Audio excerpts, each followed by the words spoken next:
सोलापूर शहरात झालेल्या महाभयंकर पावसामुळे शहरातील सखल भागात व झोपडपट्ट्यांमध्ये नागरिकांचे जीवन धोक्यात आले आहे व मोठ्या प्रमाणात कौटुंबिक आर्थिक नुकसान झाले आहे।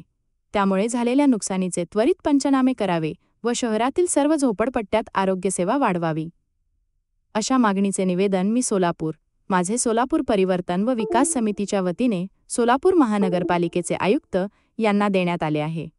सकल भागात घराघरामध्ये जुना घरकुल, मड्डी वस्ती, संपूर्ण सोलापूर शहरामध्ये ज्या ज्या ठिकाणी सकल भाग आहे त्या ठिकाणी पाणी घराघरामध्ये जवळजवळ कमरेपर्यंत, छातीपर्यंत, गळ्यापर्यंत पाणी आलेलं आहे। अशा परिस्थितीमध्ये अजूनसुद्धा त्या महिला किंवा मुली किंवा लेकरं अजूनसुद्धा बाहेर काढले गेलेले नाही। एकीकडे आम्ही मागितलं की सोलापूरमध्ये सर्व झोपडपट्ट्यामध्ये पुनर्विकास करा। पुनर्विकास करण्यामध्ये लोकप्रतिनिधी, आमदार हे सगळे लोक कागदावर सगळं घोडे नाचवतात, प्रत्यक्षात पुनर्विकास झालेला दिसत नाही। पुनर्विकास झाला असला तर आज ही परिस्थिती झाली नसती।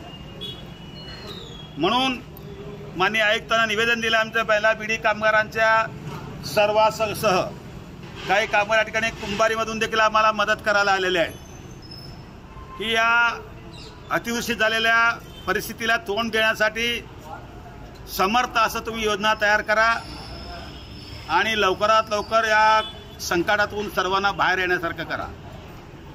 त्याचबरोबर रोगराई पसरणार आहे। 2 मुली त्या ठिकाणी बापूजी जगजीवनराव झोपडपट्टीमध्ये मेले, संपूर्ण सोलापूर आधारला। अशा प्रकारे अनेक लोक या ठिकाणी मरण यातनेमध्ये त्या ठिकाणी पडून आहेत। म्हणून कशाचाही विचार न करता आमची मागणी अशीच आहे, सर्व लवकरात पाणी काढा, नुकसान झालेल्या लोकांचं पंचनामे करून त्यांना पैसे द्या, त्याचबरोबर ज्यांच्या कामाचं नुकसान त्यांना पगारी द्या आणि प्रत्येक प्रभागामध्ये चलता दवाखाना फिरवा। आणि जास्तीत जास्त आमची मागणी अशी आहे की सोलापूरमध्ये 177 झोपडपट्ट्या मी स्वतः फिरलेलो आहे। म्हणून पुनर्विकासाच्या माध्यमातून जर काम केलं, तुम्ही कचरा गोळा करून चालत ना असं म्हणत नाही, ते महत्त्वाचं आहे।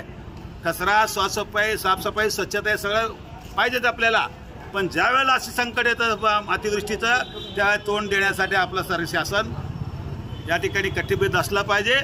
आणि आम्हाला जे गरीब लोकांना, विशेष गरीब लोकांना, बिल्डिंगवाला कसं होणार, हात वर बसते, गरीब लोक झोपडपट्ट्यामध्ये बसते, तेच पाणी पिते, तेच काय करते, त्याच्यातच खेळतात। अशा परिस्थितीला तोंड ताबडतोब नाही दिला तर महापालिकेवर आमच्या महिला बीडी कामगारासह काही कारखाने बंद येतात, काही मापं घेतलेले नाहीत, त्यांच्यासह या महानगरपालिकेवर मोर्चा आणल्याशिवाय राहणार नाही।